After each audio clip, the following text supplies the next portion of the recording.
Now it's 7 o'clock, a controversial gun bill in Oregon. We're going to hear from both sides as the state Senate gets ready to review the bill. Plus, Cannon Beach residents faced with competing ballot measures ahead of the special election. Asha Grahams joins us live to break it all down. You know, it is going to be a little nerve-wracking, but just remembering that we already did what we came here to do, and that was beat ourselves on that stage. Yeah, coming up a little bit later this hour, we're going to hear more from that Seattle area singer who's trying to make it through to the finals of The Voice. The streaming hour of Sunrise here at 7 o'clock starts right now.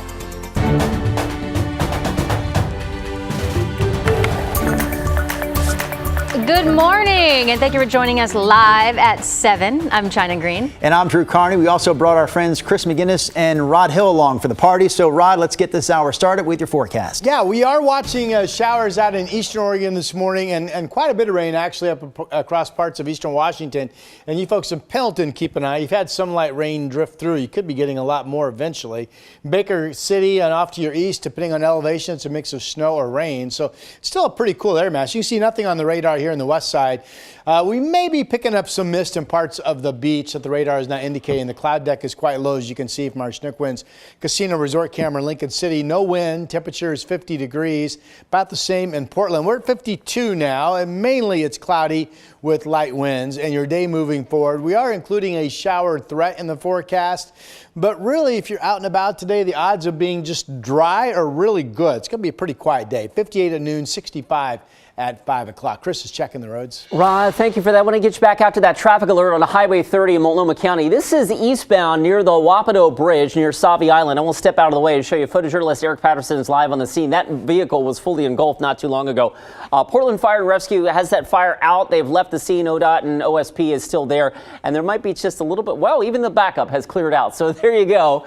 The benefit of watching us live at 7 a.m. is to know that your Highway 30 eastbound commute near this area anyway has flushed out after that earlier delay. There was a pretty significant lineup coming in from Cornelius Pass Road, but again, that has flushed out. Let's get you back into the Oregon Coast Range. That is a crash on Highway 6, just west of the Glenwood area. Again, ODOT on the scene there. There is some local slowing getting around that, but the road at this point remains open. Back to your freeway commute, it is getting busier. This is I-5 from Wilsonville. All three lanes coming northbound from the Boone Bridge up past Wilsonville Road, getting a little thick. Also a little foggy on the west side. This is out on Highway 26 near Murray Boulevard. A quick check of those drive times right now. Your trip in from Hillsborough, about 17 minutes on Highway 26. Guys? Thank you, Chris. We start at 7 in Clackamas County, where investigators are now working to determine the cause of a fire at a warehouse in Johnson Creek Boulevard. The call came in just after 1 this morning to a building on 74th. The fire is out, though there are still crews mopping up hot spots, and no one was hurt. Oregon lawmakers heard public comment yesterday on a new gun control bill and its amendments. Senate Bill 243 was originally set to establish a 72-hour wait period for all gun purchases, but an amendment removes that wait time. This bill also bans rapid-fire devices like bump stocks and would let local governments prohibit firearms inside public buildings. Supporters say it's all about reducing gun violence and suicides, but those who want the bill amended say it restricts the right to bear arms. Concealed handgun license holders are the most responsible gun owners. We've done background checks. We've done the meeting with the sheriff. We've taken all the steps to be the most responsible gun owners we can be. So to further restrict us just puts an unnecessary burden on our rights. For many years, I understand and respect the Second Amendment. However, with rights come responsibilities. I believe Oregonians have a shared interest in wanting to keep the communities and families safe. The Senate Rules Committee is expected to review the bill in a work session tomorrow and could forward it to the full Senate. Meanwhile, Oregon leaders are also urging the legislature to act on a transportation bill that aims to improve safety and infrastructure all across the state. Multnomah County Commissioner Vince Jones-Dixon and East County mayors held a press conference about all this yesterday. That's where they discussed the need for transportation funding, highlighting the positive impact of improved roads and bridges. The county lacks enough funding for basic maintenance to do a pavement overlay on Halsey, one of our poorest condition urban roads, which would allow the city to make additional Main Street improvements to help attract new businesses and make this corridor an inviting place for people to walk, shop, work, eat, and drink. If it gets its hands on new funding, Multnomah County says it plans to upgrade infrastructure like curb ramps and crosswalks to enhance safety and accessibility. Washington's governor has signed a bill requiring repeat speeders to have speed limiting devices on their vehicles. So this includes drivers who get a certain restricted license, are in a probationary period after a suspension for reckless or excessive speeding, or are ordered to do so by a court. The law, called the BEAM Act, was published by the families of 3 children and a carpool mom driving who were killed by a speeding driver last year. The devices keep drivers from going over the posted speed limit, with 3 exemptions allowed per month. And a reminder this morning, we are 1 week away from Oregon's special election. Registered voters should have received a ballot by now. In order to count, your ballot has to be postmarked by next Tuesday or placed in an official drop box by 8 o'clock next Tuesday night. All right, Cannon Beach residents are faced with 2 competing ballot measures in this special election. They deal with who has the power to decide how large infrastructure projects are paid for. And Sunrise reporter Ashley Grams is breaking the story down for us in the KGW newsroom. Good morning, Ashley. Yeah, guys, good morning. The question is really who has the final say when it comes to funding bigger projects in Cannon Beach, residents or city council? Let's start with the first measure, 4-235. It was the result of a citizen petition. It would require a public vote for all city projects over $6.5 million that are funded by non-emergency debts, bonds, or financing agreements. In response, city council created a competing ballot measure, 4-236. It would allow council to approve funding for large projects without a public vote, except when that funding would increase property taxes. This is essentially how things work now. Some Cannon Beach councilors say the first measure would create more difficulties for the city. Because it just seems, like a very democratic thing to do. But it can create unintended consequences. This is actually going to hamstring the city. Who you just heard from there says this measure could take Cannon Beach out of the running for competitive grants. But supporters of 235, the first measure, believe they have plenty of time to vote and they want their voices to be heard. I think that we all live in this community and we should be able to have a say in what sorts of things are happening. Projects of this size take years to develop, get the budget, get the designs, get the community involvement. And we have plenty of time to bake in a vote. So we're about a week away. May 20th is the regular district election in Clatsop County. Officials plan to share some initial results from that election on that night at 8 o'clock. Guys. All right, Ashley Grams reporting live in our newsroom this morning. A popular Portland outdoor store is getting ready to close for good. According to the Portland Business Journal, the owners of Next Adventure plan to shut down all 4 of their locations later this year because of, quote, uncertain economic times. They've been in business since 1997. A retirement sale will kick off on May 28th at their 2 Portland locations, and deals are expected to last throughout the summer or until their inventory runs out. Sad to hear that, Rod, after 28 years in local business. I've bought some coats in there over the years. And not enough, I think Rod. Some others, well, I'm the consumer that buys a coat, and I believe it should last for about 40 years. So, yeah, it doesn't do anybody any good. Here's a look at our Rose City camera outside this morning. We do have cloudy skies over the hills this morning. Temperature is 52. We are dry, and we have light winds. And really, it's a pleasant morning out there and expected to continue to be. You start seeing thinning clouds by the time you get out into Hood River. Here's Cathedral Ridge Winery in Hood River. And then by the time you go east out into the Dalles, well, this actually looks to be about the same, depending on, you can see Mount Hood right there, just kind of sticking up through some of the clouds. Kind of interesting. Here's the Oregon Veterans Home camera out in Wasco County. 55 is your temperature.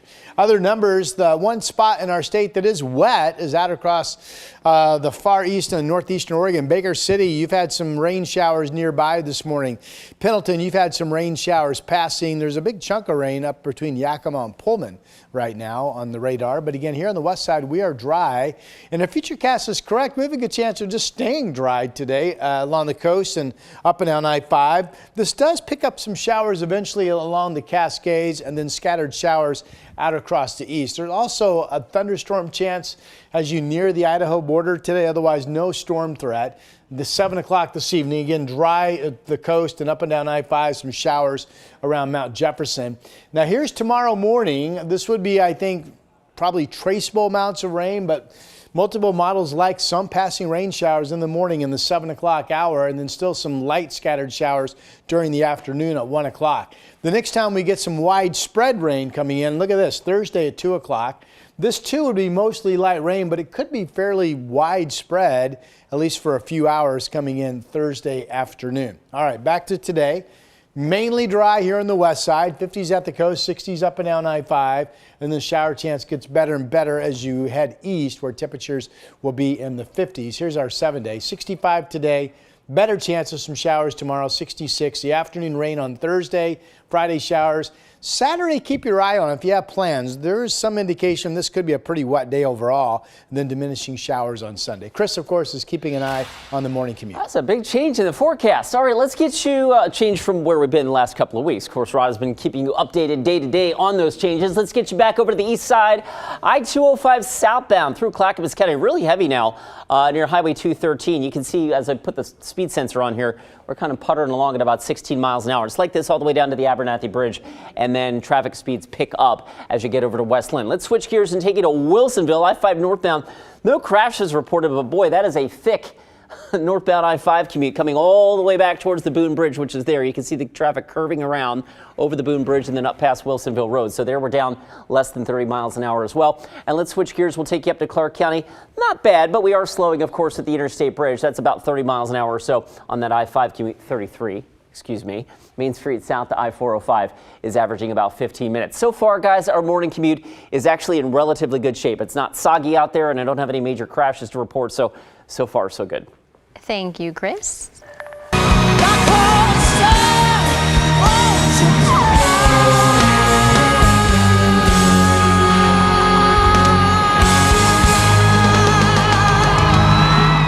Pipes.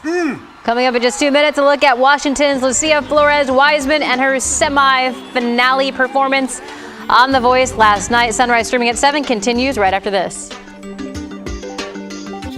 We have now issued a weather impact alert. We could expect conditions in some parts of our area to change drastically pretty soon, right? And very quickly, yeah.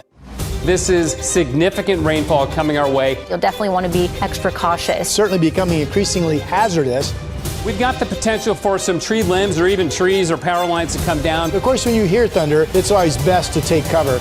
On Weather Impact Alert Days, stream extended coverage on KGW+.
KGW's Evening News. Important stories to help you stay informed and keep your family safe. Thank you for joining us. I'm Christine Pitawanich. And I'm David Molko. Weather impact alerts to help you plan your week. We need to be extra careful with anything that can throw a spark. And a team of local journalists connected to our community.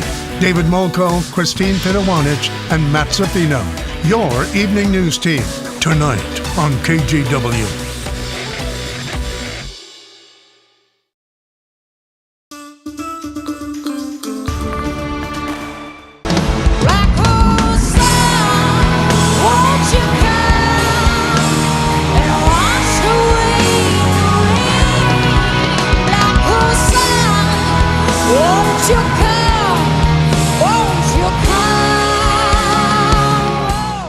That is Lucia Flores-Wiseman from Maple Valley, Washington, performing Black Hole Sun by Soundgarden for her semi-final performance. She, along with 12 others, are competing for a spot in the final 5. And when asked about the possibility of making it to the finale, she had this to say.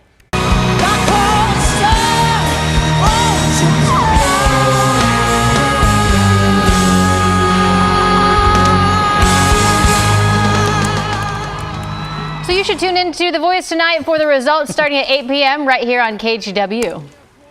Also tonight, right here on KGW, it's a tribute to Joan Rivers, the legendary stand-up comedian. They're going to have this coming on tonight, again, after The Voice. It's a decade after her death, of course, but tonight is the tribute. They call it Joan Rivers, a dead funny tribute, tonight on KGW at 10 o'clock. Is that her ashes as the eye? No. They wouldn't do that. Would they do that? I'm seeing this for the first time, China. Joe, you guys, NBC. No, it can't be. Are we waiting for Rod? Is that why we're sitting on this? Hey, listen, Lisa Vieira, our director, don't worry about Rod's not being here. Just get the shot. No, what were you talking about? I saw Joan Rivers. What else? Okay, they have a special coming on tonight for Joan Rivers. Yes. It's been over a year since she passed away. Yes. They're calling the tribute Joan Rivers Dead Funny. And they put an urn, basically, I guess, to symbolize her ashes, in the as the I in her last name. Yeah, she would like that, I think. Joan Rivers, wouldn't she? She would like. I don't think she is. I don't think she had any kind of standards for comedy. Anything goes with her. Funny lady, though. That should be a lot of fun. Actually, a lot of old clips, I guess, right? Yeah, I would assume so. They didn't consult me on what to put in the special, Rod. In fact, I'm just hearing about it for the first time. Yes. Actually, I always think Drew's, nope, included in everything. Not on this one. Rain amounts. Let's get to them. We need some rain amounts. We haven't had rain amounts much at all lately, right? Until we started to get that Mother's Day rain. And then yesterday, these are the amounts from the last 24 hours ending early this morning in the 5 o'clock hour. Redmond 51 100s, LeGrand 43. Downtown Portland picked up just over 4/10. Corvallis was roughly the same.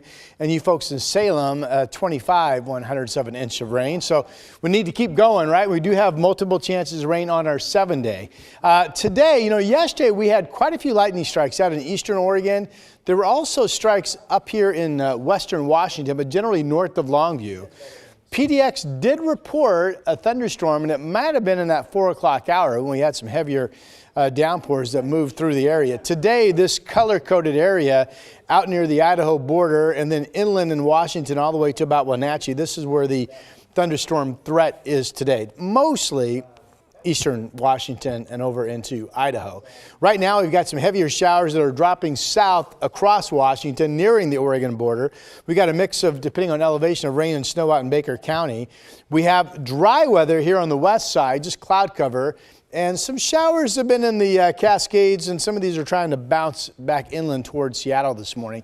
Our live cameras, though, show just dry weather with the low cloudiness. Here's the Chehalem tasting room camera down in Sherwood looking over the video. It's pretty because of the different layering and some cloudiness. The 46 is the temperature. The cloud deck looks to be a little thinner over the Dundee Hills. This is Domaine Serene's winery out there in Yamhill County as well. And then here is Rose City camera right now looking at the cloud cover over downtown, but no moisture. We've been dry for hours. 52 is the early morning number. 49 up in Kelso, dry through the gorge this morning. The Dow's 55. Over in Central Oregon, it's dry this morning and actually partly cloudy and quite lovely. 41 is the temperature in Bend. Okay, our Futurecast model for today. We'll stop it this afternoon. This does like showers mainly along the Cascades. If this is correct, we'd be primarily dry up and down I-5 and the coast. Scattered showers get more numerous out across eastern Oregon. And then I'm going to stop this tomorrow morning. All dry except for a few showers here on the west side. There are a few scattered showers tomorrow afternoon, but mainly dry out east. And then we get a big chunk of rain. The rain rate is expected to be light, though, but this could be hours of fairly steady rain potentially coming in Thursday afternoon that we've been talking about. All right, Valley forecast for today. Lots of dry time. One of those days there is a shower threat, but overall it really looks like it's going to be a dry day. Mid-60s down in the Willamette Valley. Southwest Washington, similar numbers. Longview 62 degrees, and I've got Portland at 65. We talked about the light showers coming through tomorrow, the afternoon rain on Thursday. Heavier rain on Saturday. If you have plans, keep your eye on that one, and then decreasing scattered shower chances on Sunday. Here is Chris McGinnis. Rod, thanks for that. Let's take it back out to the Oregon Coast Range. Once again, ODOT dealing with a crash on Highway 6 about 7 miles west of Glenwood. The road remains open, but be on the lookout for the emergency response. It's generally 2 lanes on that stretch of roadway through the Coast Range, so obviously there will be some local slowing there. Back to the freeway drive through Gladstone, I-205 south again. Unchanged here from our last check, puttering along at about 16 miles an hour on your way down towards the Abernathy Bridge. Relatively normal for this time of a Tuesday morning drive, as is the northbound I-5 commute heading into Wilsonville from Charbonneau up and over the Boone Bridge. That's pretty slow at this moment as well. We'll switch gears, take it back up to Clark County. Slow and steady says it down near that's a picture, by the way, not live streaming video. That's a photograph. It's not stopped from WashDOT's website, and you can see traffic a little slow there at the Interstate Bridge. Right now, that drive time has spiked up in the last few minutes. We're just shy of 20 now. Your drive time, that is, to get you in from Main Street down to the Fremont Bridge. Drew, China. All right, thank you, Chris. Today is day 2 of the Sean Diddy Combs trial. We're going to cover what was said during yesterday's opening statements, plus a live look inside the courtroom this morning. All that when the live 7 o'clock hour of sunrise continues in 2 minutes. On Weather Impact Alert Days, stay informed, prepared, and connected with KGW and KGW Plus. Coverage that alerts you to what's coming and how it will impact you. Watch extended weather coverage on KGW Plus. The KGW Plus TV app, streaming 24/7. Local news from the team you trust. Track how the weather will impact your day. Breaking news live from the scene. All the local news you need. KGW Plus. Download on your TV and watch for free.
We do want to tell you about some breaking news that we're covering this morning. Police are asking some people to stay inside their homes. For the past few hours, we've watched officers coming and going. Flames blowing in this wind that's been gusting all morning long. There are level 3 go now evacuation orders in place. New information that we just got from Portland police. There is no danger to the public. We'll keep you updated as we learn more. Stream extended coverage right here on KGW Plus. Day 2 of the Sean Diddy Combs trial is underway as we take a live look from the New York City court where it's all happening. Combs is there this morning, and according to reports from NBC, his attorneys have asked to censor explicit material shown in court. Now, yesterday we heard opening statements and the first round of testimony, and we do want to warn you that some of the images and details in the story are disturbing. Here's NBC with the latest.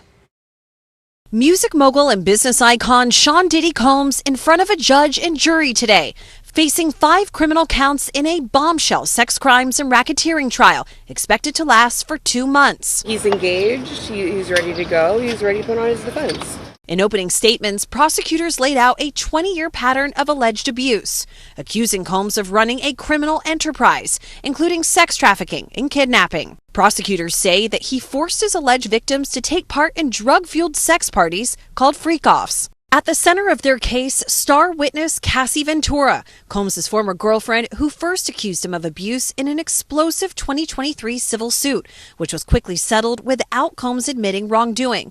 A version of this 2016 security video obtained by CNN showing Combs brutally beating Ventura in a hotel hallway played for jurors today. The prosecution's first witness, a former hotel guard who was on shift and responded after the assault. He says Ventura appeared scared, had a, quote, purple eye, and said she wanted to leave. Defense attorneys acknowledged Diddy's bad temper in their opening statement, saying, quote, sometimes he is so angry and jealous that he gets out of control. But they said domestic violence is not sex trafficking and love of baby oil is not a federal crime. They described the alleged victims as, quote, capable, strong adult women and said that they're after money. Who has the bigger hill to climb here?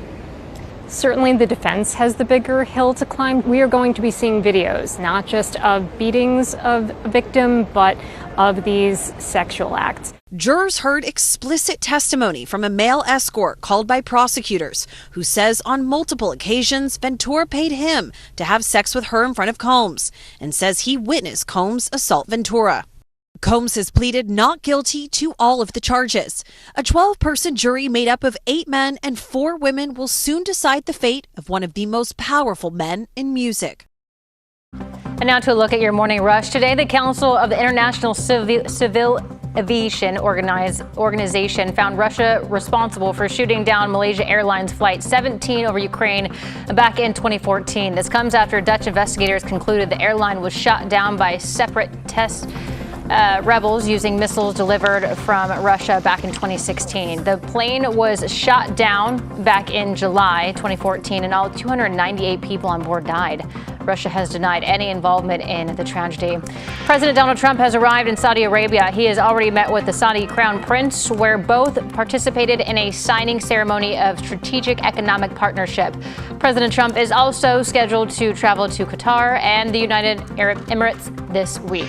And new inflation report released this morning was slightly lower than expected in April. The consumer price index rose 0.2% for the month of April, putting the 12-month inflation rate at 2.3%. The monthly reading was in line with the Dow Jones estimate and a bit below the annual forecast for 2.4%. And that's your morning rush. Here's a question for you. Should voters approve a $1.8 billion bond measure for Portland Public Schools? That's one of the questions on the table as we look ahead to next week's special election. Sunrise reporter Thomas Schultz joins us live in 2 minutes to break it all down. Plus, how a face-off over a flock of peacocks in southeast Portland sent a man to jail for attempted murder. And we're also going to take you back to 1980. 1980. The KGW Plus TV app, streaming 24/7. Local news from the team you trust. Track how the weather will impact your day. Breaking news live from the scene. All the local news you need. KGW Plus. Download on your TV and watch for free. On Weather Impact Alert Days, stay informed, prepared, and connected with KGW and KGW Plus. Coverage that alerts you to what's coming and how it will impact you. Watch extended weather coverage on KGW Plus.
We do want to tell you about some breaking news that we're covering this morning. Police are asking some people to stay inside their homes. For the past few hours, we've watched officers coming and going. Flames blowing in this wind that's been gusting all morning long. There are level 3 go now evacuation orders in place. New information that we just got from Portland police. There is no danger to the public. We'll keep you updated as we learn more.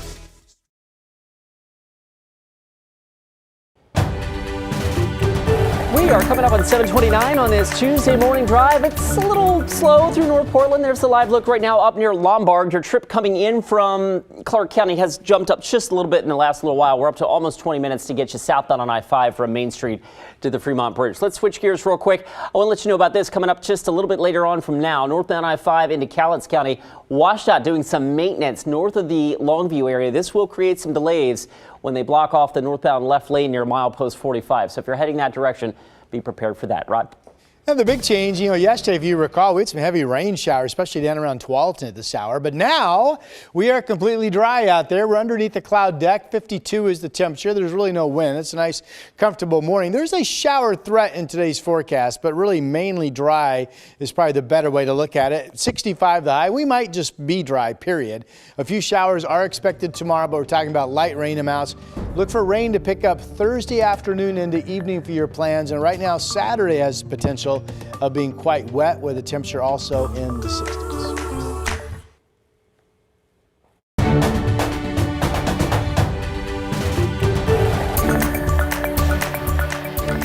Good morning, and thank you for joining us on your Tuesday here. It is live, and it is 7:30. What time is it? 7:30. In the morning? In the morning. And we're live. I think so. We got it. Chris McGinnis has traffic here in a second, but first let's get to weather with Rod. Yeah, not a bad morning. We're all dry out there. It looks like we're hours away from any rain chance at all here on the west side, up and down I-5. We are tracking a wet morning, though, for parts of you out in eastern Oregon. There's Baker City, and we've had ongoing showers and, depending on elevation, some snow showers on the radar for quite a while now. Light scattered moisture down towards Burns. And then what's been wet up around Kennewick has been fading so far as it drops into the blues and out toward Pendleton. So that's obviously out across the west. Here's downtown Portland, all dry, light winds, 52 degrees under cloudy skies.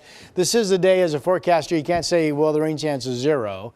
But it really is looking like we have a good chance to be dry. 58 at noon, 65 at 5 o'clock. Winds will be light, so really, Chris, pretty comfortable day out there. Yeah, and it helps, of course, that it's not pouring during our morning commute, right? Let's get you back out to the Oregon Coast Range. We've been talking about this throughout the morning. Highway 6, west of the Glenwood area, ODOT dealing with a crash there. Per tripcheck.com, that's ODOT's website. The road remains open, but just be on the lookout for the emergency response there. Remember, it's generally 2 lanes on Highway 6 through the Coast Range, so that will create some local slowing. Significant slowing right now south of Gladstone, heading down towards the Oregon City, Abernathy Bridge, West Lynn area on 205. I've slapped the speed sensor on there, and it's relatively unchanged here in the last 15 minutes. 16 miles an hour is your drive to get from Gladstone to West Lynn over the Abernathy Bridge. Looking off in the distance here from Wilsonville, so the Boone Bridge is off there. Of course, that northbound I-5 traffic all funnels over the Boone Bridge and then up towards Wilsonville Road. So that's one of our other slow spots this morning. The trip, all that put together, the trip is not as bad this morning as it was yesterday. We had drive times easily double this yesterday. Right now we're looking at 24 minutes to get you in from Wilsonville. And a quick check behind door number 4. I believe this will take us up to North Portland. Let's try that one more time. One more time. Okay, the North Portland Drive on I-5, guys, that is not in too bad a shape right now. We'll keep you posted. All right, thank you, Chris. Let's get to our top story here at 7:30. Oregon's special election day is next Tuesday, and one of the biggest issues on the ballot for Portland voters is a $1.8 billion bond measure for Portland Public Schools. Sunrise reporter Thomas Schultz joins us live outside the school district headquarters in Northeast Portland. So, Thomas, there is new clarity here about what bond funds would be spent on, right? Yeah, there is. And we know more than half of that money, more than $1 billion, would be spent on modernizing and rebuilding 3 high schools. That's Jefferson, Ida B. Wells, and Cleveland. Though critics have long argued that it doesn't make sense fiscally to spend so much money on these 3 schools when enrollment is dwindling and expected to do so until the 2033-34 school year. Late last month, the Oregonian's editorial board offered support for the bond renewal, but noted they felt backed into a corner, saying the district was, quote, basically asking voters to trust PPS and the school board to do the right thing, considering bumbling of previous projects, including lowballed estimates and construction delays. That is asking a lot. The editorial board also asked the district to clarify how it would increase spending on aging elementary and middle schools. Recently, that's been a concern from parents, especially around seismic issues, and the school board has listened. Last week, it passed a bond resolution allocating $100 million toward a reserve fund for seismic retrofits. That's a decision that pleased parents and apparently the Oregonian editorial board, who changed their support to a strong yes for the bond. We did put things in place for accountability and for transparency. I think transparency has been an issue in the past, and I think it's really important if you want community buy-in to be really transparent with that, or it's going to be hard to pass. Now, always a big topic of discussion whenever you have a bond measure is, what does this mean for taxes? Well, with this bond, it wouldn't change a thing. It would keep the tax rate exactly the same for Portlanders as it is right now. So, As of now, Portland residents now have 7 days to get those ballots in. Guys. All right, Thomas Schultz live for us this morning there outside school district headquarters in Northeast Portland. Just keep in mind that registered voters should have received their ballots by now for next week's special election. And in order to count, your ballot has to be postmarked, or that's postmarked by next Tuesday, or placed in an official drop box by 8 o'clock next Tuesday night. Stop right there! Get down on your knees! He's compliant down on his knees. I have at gunpoint. New video from Vancouver police shows the moments authorities arrested a man accused of attempted murder. The arrest happened just before 5 o'clock Saturday morning near 4th Plain Village. Vancouver police say the suspect allegedly threatened a woman with a gun inside her home. As officers were heading to the scene, they heard gunshots. That's when police say the suspect tried to drive off. Officers quickly stopped him and took him into custody. A school bus driver from Lincoln City is charged with luring a minor and online sex corruption of a child. Police in Lincoln City believe he may have other victims, too. They arrested 21-year-old Josiah LaFrenz on Friday after receiving a report that alleged inappropriate communications with a Taft High School student. Lincoln City police are asking anyone with information about this case to give them a call. Meanwhile, a Portland man will serve 7.5 years in prison for shooting someone over a dispute about a group of peacocks in southeast Portland. This all happened back in 2023. Back in September, then, a resident witnessed Dylan Rhodes and another person harassing the birds. He asked them to stop. After an argument, the resident went back into their home and waited for Rhodes to leave. When the resident left for work, he encountered Rhodes at an intersection, and that's when Rhodes shot at his car multiple times. I've seen other cases where people have intervened to stop car thefts or other people from getting hurt, and here we had a young father intervening to stop a group of suspects that were harassing peacocks, of all things. Thankfully, no one was hurt during the attack. Rhodes was sentenced to 90 months in prison after pleading guilty to second-degree attempted murder. If you want to hear more about the story, just text the word peacock to that number on your screen. Again, that's text the word peacock to 503-226-5088, and we'll reply back with a link to that story.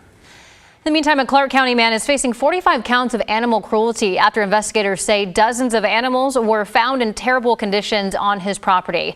Animal Control first contacted Mohammed Aludin 2 years ago when they got complaints of malnourished goats. Since then, they say the number of animals has increased and property conditions have worsened. Aludin was arrested last week. 26 goats, 5 sheep, 14 chickens were rescued. He can't have any animals while his case is pending. New research shows that more people are dying from the aftermath of wildfires. Bev Law is a professor of global change policy with Oregon State University. Her team found that more people are dying because warmer climate is causing fires to emit higher amounts of particulates into the air. The research looked at a 15-year period, 2006 through 2020, and found more than 160,000 people from across the U.S. died from fine particulate matter during that time. Well, what happens is when you breathe in the smoke, it goes way deep into your lungs and can get into the bloodstream. And that's really bad. That's what fine particulate matter is, why it's so dangerous. Law said people should limit their exposure to smoke and can invest in an air purifier. If there's an air quality alert, she also recommends keeping your windows closed and using an N95 mask if it's smoky outside. The Oregon Department of Forestry says more than 75% of wildfires in the state are human caused, and most of them start with debris burns that get out of hand. So here's some things that you can do to prevent debris burns. Start with calling your local fire district to make sure that you're compliant with the rules. Also check the wind and humidity forecast and clear a 10-foot buffer around your debris piles. Also, don't use gas or another fuel to start a fire. Stay with the fire the entire time while it's burning, and always keep water and fire tools on hand. And recheck the area for hot spots for several weeks after burning. Today, the Oregon Department of Forestry will burn piles of invasive hawthorn trees at the Scappoose Airport. They've contracted Canby-based company Valley Environmental to use their air curtain incinerator, which will reduce the amount of smoke in the air by 90%. The burning will start at 11 o'clock this morning and will happen along Airport Road and Skyway Drive. They say the purpose of the burning is to restore the oak woodland and also reduce fire risk. Your time now is 7:39. Headed over to Rod Hill for a look at the weather. Well, we have snow. We have snow. We have snow. We had snow yesterday. This is Timberline Lodge. About 2 inches has fallen. Some of it's melted off. You see the parking lot is, I think the parking lot is just wet. Well, it's 30, so there's some icy spots likely.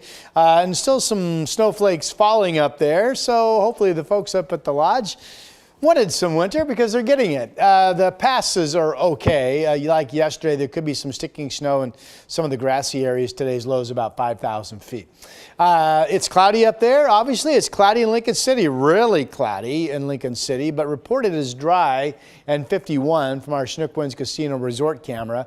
Here's downtown Portland. The cloud deck is higher, so good visibility here, all dry, light south winds, and 52. This is a nice, comfortable morning. It's been hours since we've had any rain push through, and it looks like it's going to be hours before we have any additional rain today, if that happens at all. 47 in Scappoose and Beaverton this morning, 49 in Westland, Tigard, and Wilsonville. Dallas also at 49. Good morning to you. It's 51 in Kaiser, Salem, Albany, Corvallis, Almsville, all about the same. Peanut is our KGW dog of the day on this Tuesday. Pretty spring shot there. Really cute dog. We've changed this. We're asking you to simply email in your dog photos with their names to our email, dogoftheday@kgw.com, and we'll get your photo easily, and your dog will become our dog of the day. All right, weather map for today. There are showers out across far eastern Oregon right now. That continues today. There's a thunderstorm chance. The best thunderstorm chance is probably east of the Idaho border, but we'll see. Some shower activity expected to fire along the Cascades and spill into central Oregon. Mainly dry up and down I-5 and mainly dry at the coast today. 65 degrees. A few showers tomorrow, but we're probably talking about barely traceable amounts of rain in the gauge. And then Thursday morning's dry. Thursday afternoon, we will see some rain move in. This could be hours of fairly light to moderate steady rain. And then we've got a heavier system, potential rainfall coming in on Saturday. So wettest days overall Thursday afternoon and Saturday. And that is your forecast. Here's Chris. Cool and wet for me, for sure. All right, let's get you back up into Cowlitz County. I told you about this a few minutes ago. Do expect some local slowing here on northbound I-5 if you're heading north of the Longview area. Washout's got some maintenance to do. They'll have to close the northbound left lane near milepost 45. That's in and around Pleasant Hill. So expect some local slowing there. Meanwhile, the drive out of Clark County, your southbound commute, there's the ramp from SR 14. You can see they got the ramp meters on, so everybody lined up and stacked up like flights at PDX, right? The line continues through North Portland. There's the live look right now at Columbia Boulevard. So with that in mind, your drive in from Main Street south of the Fremont Bridge has jumped up to about 23 to 25 minutes. So that is building. That said, it's not as bad as it was yesterday in the rain. Meanwhile, out in the Oregon Coast Range, this is Highway 6. That crash a couple miles west of Glenwood still there. ODOT reporting the road is open, but remember that this is a 2-lane road through here, so there could be some local slowing there for sure. And meanwhile, back to the west side, 217 southbound out near Denny. You can see that southbound commute puttering along at just under 20 miles an hour between about Beaverton Hillsdale Highway and 99W. Drew? Chris, this is a story that you'll appreciate. We're going to have a look at the Memorial Day weekend travel forecast here in just a couple of minutes. The hint on this story, busy roads. What Chris McGinnis has built his entire career around. Busy road forecast coming up after this. KGW's Evening News. Important stories to help you stay informed and keep your family safe. Thank you for joining us. I'm Christine Pitawanich. And I'm David Molko. Weather impact alerts to help you plan your week. We need to be extra careful with anything that can throw a spark. And a team of local journalists connected to our community. David Molko, Christine Pitawanich, and Matt Zaffino. Your Evening News team, tonight on KGW.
On weather impact alert days, stay informed, prepared, and connected with KGW and KGW Plus. Coverage that alerts you to what's coming and how it will impact you.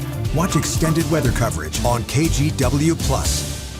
The KGW Plus TV app, streaming 24/7. Local news from the team you trust. Track how the weather will impact your day. Breaking news, live from the scene. All the local news you need. KGW Plus. Download on your TV and watch for free. Welcome back to the live 7 o'clock hour of sunrise in Polk County. The City of Independence has unveiled a new life vest kiosk. The city installed the kiosk, that is, to help avoid the tragedy it experienced last summer when a 13-year-old drowned while swimming in the Willamette River. That happened back in July. The kiosk offers free life vests to borrow and also QR codes that link to water safety tips. All of it a push to prevent future tragedies. We do want to invite folks to still recreate safely. You know, again, if you're going to play in the water, use the buddy system, get a life jacket, just take all preventative measures to prevent a tragedy. The city met its goal to get that kiosk installed ahead of Memorial Day weekend. Free life jackets will also be available to people heading to popular swimming spots on the Sandy River this summer. Corbett Fire and AMR teamed up to place stands with more than 100 life jackets at 3 different locations: Lewis and Clark Park, Dabney Park, and Glen Auto Park on the east side of the Sandy River Bridge. There you'll find life jackets in child and adult sizes with signs in English, Spanish, and Russian. According to AAA, millions of Americans are expected to hit the road later this month for Memorial Day weekend, and that includes more than 500,000 people from Oregon. That would be the highest number of Memorial Day drivers in Oregon since AAA started tracking these numbers 25 years ago. All right, let's see if you guys can remember this story from earlier in the newscast. AAA also says the most common issues that drivers run into on the road are, give me Dead one, Rod. battery. Oh, okay, give me one, China Green. Dead batteries. Give me 2, Rod Hill. You want me to read it off? I'm going to say running out of gas. I want you to remember the story that we told you last hour. I can't remember that. Oh my gosh. Keys, think keys. Oh, keys, they get locked in their car. Yes, we talked about that for an extended amount of time. Well, that was hours ago. And that was last hour. And the third reason given was flat tires. So again, dead batteries, getting locked out of your car, and flat tires apparently are the 3 biggest troubles for people on the road. I wonder if running out of gas would be on the top 10, don't you think, on the list? I don't know. I just know what the top 3 are. Okay. And I've said this story 3 times this morning. We talked about the getting locked out of your car part. You were talking about that for minutes last hour. Yes. And then I asked you to recall that little piece of information, and you gave me gas. That was today we did that? I think this is the moment where we say, bless his heart. Yeah, Rodney. Thank you for looking out after me, his China. heart. Now, what is I'm supposed to do now? I know I must have done the same thing an hour ago, but I can't remember what it was. Point to a screen with green on it. Oh, here we go. Screen with green. Thank you, China. I found it. We have a pretty quiet day today across much of our state. There are showers out across eastern Oregon right now. That's going to continue. This light green area is the thunderstorm threat zone today, if you will. It's mostly Idaho and then back into parts of eastern Washington. So we'll keep an eye on that. Here's what the radar shows. Yeah, showers out in this area. So far, we've been mainly dry here on the west side, including up over the Cascades this morning. We are at least expecting some showers to start developing over the Cascades. We know we've had some light snow showers up at Timberline, but radar is not picking up anything much lower than that. Here's our state capital. Cloudy skies, but all is quiet. Light winds, 50 degrees. There's the view from the Pioneer Park building looking out over the Pioneer Courthouse. Mostly cloudy to overcast skies, 52. Again, a light south wind this morning. 49 up in Kelso, pretty quiet up there. There are some showers up in the Cascades around Rainier, and some of those showers starting to move back to the west towards Seattle this morning if you're going up that direction. But it's all dry, Kelso down through Eugene currently, with temperatures really about 50 degrees. This is 1 o'clock this afternoon. You can see the rain showers along the Cascades popping, showers continuing out across the east, and really that's about it today. There's the rain chance is not zero in Portland. Don't be surprised if there's a shower that pops at some point, but really mostly it's going to be dry. Now tomorrow morning, we do expect at least some light showers coming through, and this shows a shower threat tomorrow afternoon. Even tomorrow with a shower in the morning and a shower later in the day, we're talking about barely measurable precipitation, not much moisture out east either. So the next time that radar is really going to be lit up is this incoming batch of rain Thursday afternoon. That's going to be could be fairly steady, widespread rain for several hours. Mostly light rain rates, we think, is coming in. Nothing stormy with that. Back to today's forecast. Mostly cloudy, lots of dry time, if not completely dry. Mid-60s in the valley and low to mid-60s up in southwest Washington. Again, the west winds 5 to 15 miles per hour. Here's the 7-day. Again, I don't have any 70s, so this is this big switch, this cooler pattern. Mainly dry today with the shower threat. There will be some light showers, it looks like tomorrow, but barely measurable. And then we get the afternoon rain we talked about on Thursday. Friday, scattered showers, yes. Another system could produce a fairly rainy Saturday with some decent rain totals racking up. And then those showers become more scattered Sunday. So real quick, the wettest periods look to be Thursday afternoon into early evening, and then overall on Saturday. And now it is a birthday time. And we start with a very special birthday in the 7 o'clock hour. Chris McGinnis' son, Patrick, who used to be younger and now he's not. He's 8 today. Happy birthday. There he is with his Philadelphia Eagles sweatshirt on. Winnie is 9 today. Happy birthday to you. Another great photo. Also celebrating today is Lindsay, who is 10, double digits now. Happy birthday to you. Penelope down in Salem is 12. Hope you have a fun day today. And also celebrating a birthday is Connor, who's now 16. That's always a big birthday. Hope you have a great time today. And with one in each hand, there's Rick, 65 years old. Happy birthday to you. Good catch there, sir. All right, birthdays at KGW.com, and we will celebrate with you. Here's the birthday dad. Fun times in the McGinnis household tonight. All right, let's get you out the door real quick. And southbound I-5 drive that is slow, but getting a little bit better. The end of the line, if you will, has moved down to the interstate bridge, but there you can see the ramp from SR 14 to I-5 south. It's slow, and then slow and steady through North Portland. Right now, that trip in from Clark County up to about 25 minutes. Main Street south to the Fremont Bridge. Contrast that with I-205, and that is rolling along at pretty close to a speed limit clip over the Glen Jackson Bridge. You get down to the Banfield, here's Interstate 84, that westbound commute slow and steady coming in from Gateway. Right now we're up to about 30 minutes from Troutdale to downtown on the I-84 westbound drive. And the Sunset right now a little heavy as well. Highway 26, almost 30 minutes to get you in from Hillsborough. A reminder of the Oregon Coast Range, Highway 6 down a lane out near the Glenwood area, west of Glenwood, because of an early morning crash. Remember, that's 2 lanes through there, so there could be a little local slowing getting around that. Drew? Thank you, Chris. This Sunday is the 45th anniversary of the Mount St. Helens eruption. So this morning, we're unlocking the KGW vault and taking you back to 1980. The following report from John Tuttle aired only 16 days before the eruption, but had some eerie foreshadowing. Remember this pretty white mountain? 43 days ago, the Newport Observatory in Newport, Washington reported a minor earthquake on St. Helens, a quake so minor it was only detected by instruments. 3 days later, the mountain was shaking regularly, every few minutes, and scientists began to remind us that St. Helens was a volcano, and as unthinkable as it might seem, the mountain could erupt. Roadblocks were set up on the highways into the resort areas. Residents were warned of possible dangers, and the Pacific Northwest was introduced to Harry Truman.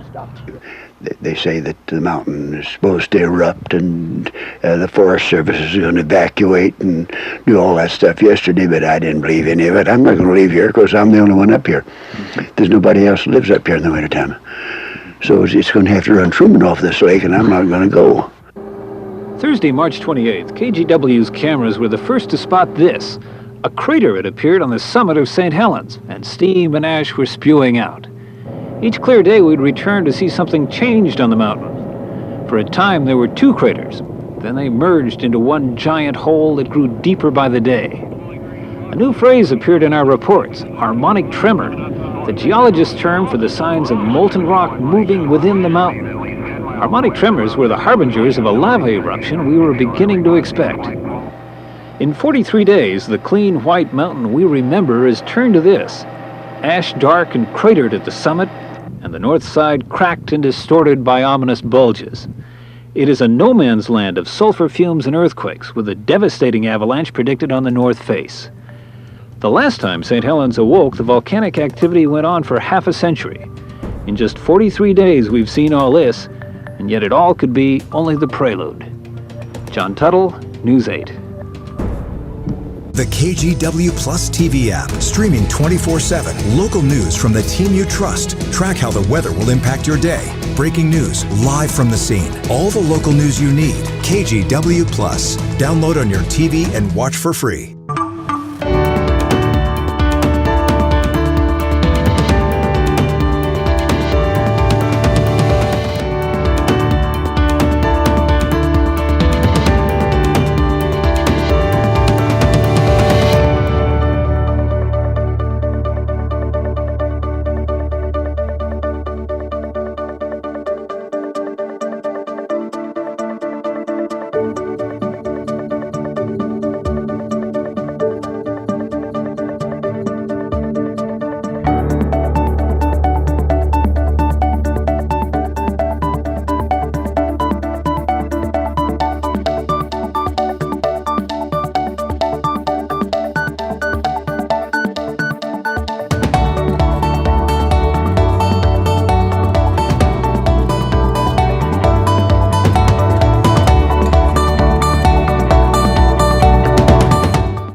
Police are asking some people to stay inside their homes. We've watched officers coming and going. Flames blowing in this wind. There is no danger to the public. We'll keep you updated. Stream extended coverage right here on KGW Plus.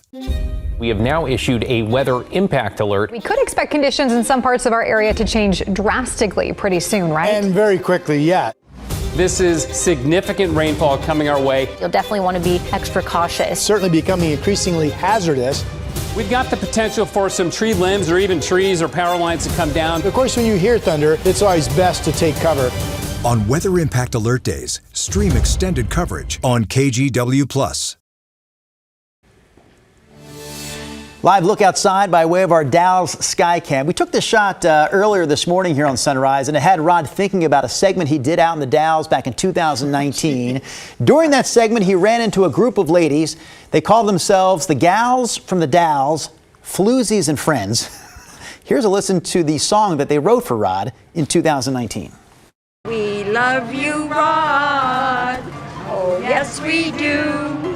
We love you, Rod. We will be true. That tickles.